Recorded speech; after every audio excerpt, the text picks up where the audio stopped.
What is Hey up, guys? What is up? The TheHillTwins are here for another video. Yes. Okay, so anyway, who are we? We are the TheHillTwins.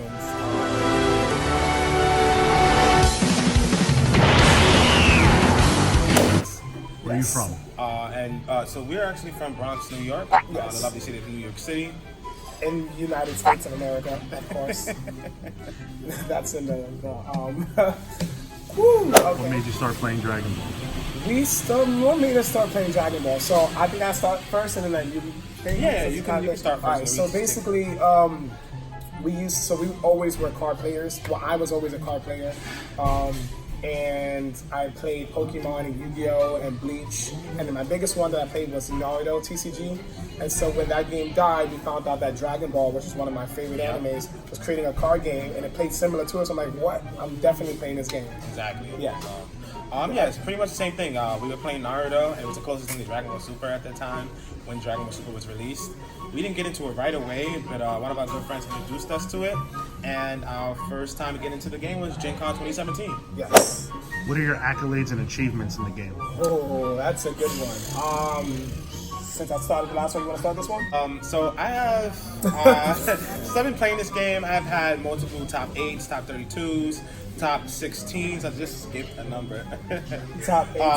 And I have two actual wins, which feels good because I've been trying to gun for the win, and I've always gotten to like top 8 or top 4.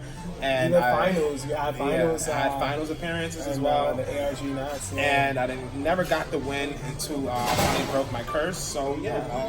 But ultimately, for the last 2 years, I've gotten multiple top 8s, top 32s, and trying to keep up with me, you know what I'm saying? Whatever. Now I'm the better twin, obviously. He is the better twin, honestly. He inspired me to do a lot of stuff.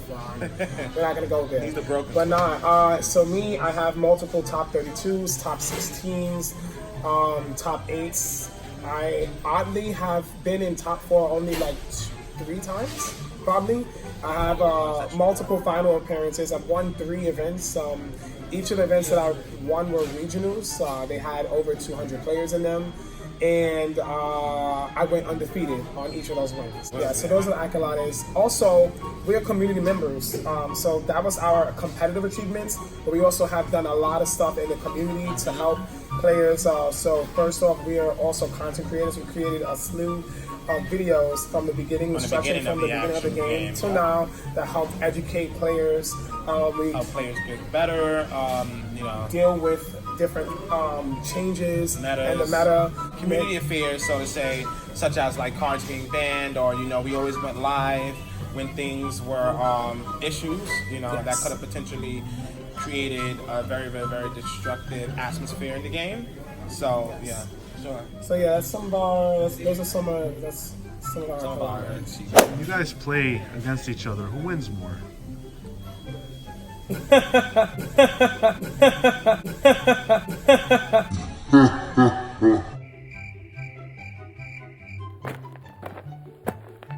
I do. Obviously, I'm the better TheHillTwin, regardless.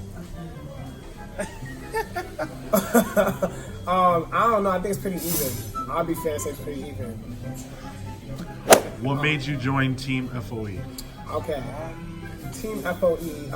So that's the team that we're currently on right now. Shout out. Alright, you can start. I guess you can start. Team F.O.E. Okay, so as you guys know, Team F.O.E was created by our captain, Eddie Sinclair. And he's always been very kind to us. He's always had this family-like atmosphere. And he was always a general. So when he created the actual team, I liked what it stood for, and I love the fact that everybody who he had mentioned on the team was very close-knit and family-orientated. So can I answer that? Yeah. So basically, this card game is a little bit more than just being cards. We have friends who we're really, really close with, and so the team has some of that element. We have a lot of people who are akin to us that are on the team already, and it does feel like family, and it's just cool. It's really dope. So we like the vision, and that's the main reason why we joined the team. Shout out to families over everything. Family over everything. You know what I'm saying? F.O.E. Top 3 favorite characters in Dragon Ball. Ooh, that's easy. Okay, so one I have to say my first one is Vegeta.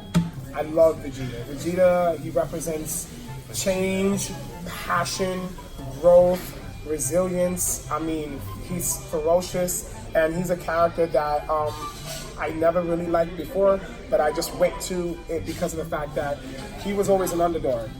Don't push me under the table, man. I'm speaking. Tell you to hurry up. The next one is Shinron. Shinron is pretty broken. He's always been one of my favorite characters. He's just like luminous, you know. He's powerful. He's just broken. He's everything that he's a wish granted. And he's a dragon. He's broken. And I really enjoy seeing him when he's summoned. And then my last character, I gotta say, is Frieza. Frieza is kind of cool. He's in love-hate situation. I think that he is the most deeply rooted with the Saiyans. You know, they have the most history together as a villain, and he is a villain-made teammate and tournament of power and stuff. So yeah, I have to say those are my 3 favorite characters. So off rip, Goku being the main character. Goku he's just broken. He's just automatically in my first like choice. Next would probably be Janemba. I love Janemba because when he was actually introduced to the show, he had a different dynamic. For one, he was fat, and then he transformed into the broken, reality bender Janemba, and he was just so powerful at that time. So, I just always felt like his color, his body physique when transformed was just something that really portrayed what Dragon Ball Z was about. And I would say lastly, Gogeta. Oh, I was going to say Piccolo because he's black. No, Gogeta. Gogeta because he embodies both, Goku and Vegeta. And when he first came into like the show, he was just super strong. Bro, stop tapping. Now you see how it feels. I was not as long as you. Okay, right. When he came into the show, he was just super powerful. Like literally, he was broken. So I think they're really badass. And so those are my 3 favorite. Gogeta, that's good. Okay. State your favorite leader, battle, and extra card. Okay, so I think I'll start. Okay, so you start with your battle. So my favorite leader card is actually Brawly. From Which Brawly? Brawly VR, the yellow Brawly VR. Right now, I feel like even though I've been playing the game for about 2.5 years, this particular leader has really, stuck to me because yellow was always my favorite element. As everyone knows, I was always a Ginyu player and I loved Ginyu, but Brawly VR has definitely taken the cake. The extra card would be Cold Bloodlust. Cold Bloodlust is absolutely one of my favorite cards because I've always utilized the yellow leader, and that card is just by far one of the best extra cards in the game. It just does so much. Lastly, my favorite battle card, honestly, following the trend, it would have to be Gogeta 7. Gogeta 7 is, as you guys know, the 7-drop Gogeta card. He comes into play and he just warps your hand. That card is absolutely bonkers. When it was first revealed, I was like, barrier, deflect, triple strike, unreal. Like the card is unreal. So those are my 3 favorites.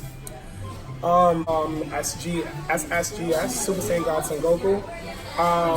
Starter cool. Yeah. So basically, he was the leader card that basically, damn, it's not loud in here. We're gonna edit that out. He's a leader card that showed dominance in the way that he had the ability to not only show strength as he get a 5k boost when he swings, he draws a card, and he can untap 2 on the Awaken. And I think that's really, really strong because he's a leader that shows both restraint and he can conservative as well as aggression in that way. And so I think that's similar to me. I have the ability to both, show times of great conservativeness, but also times of great strength. And I think that he embodies both of that. Can you not do that, man? Alright, my favorite extra card is going to be Senzu. So from the beginning of the game, Senzu has been a card that also similar to SSG SS.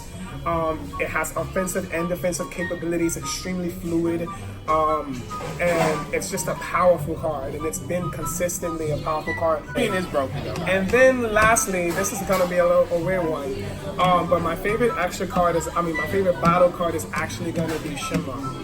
not the 4-drop, Shimron the Wish Granter. He's a card that's the 5-drop. Yeah, he's a card that I've been trying to make good for a very long time. He's just a strong card. You know, he's a 5-drop. He comes into play.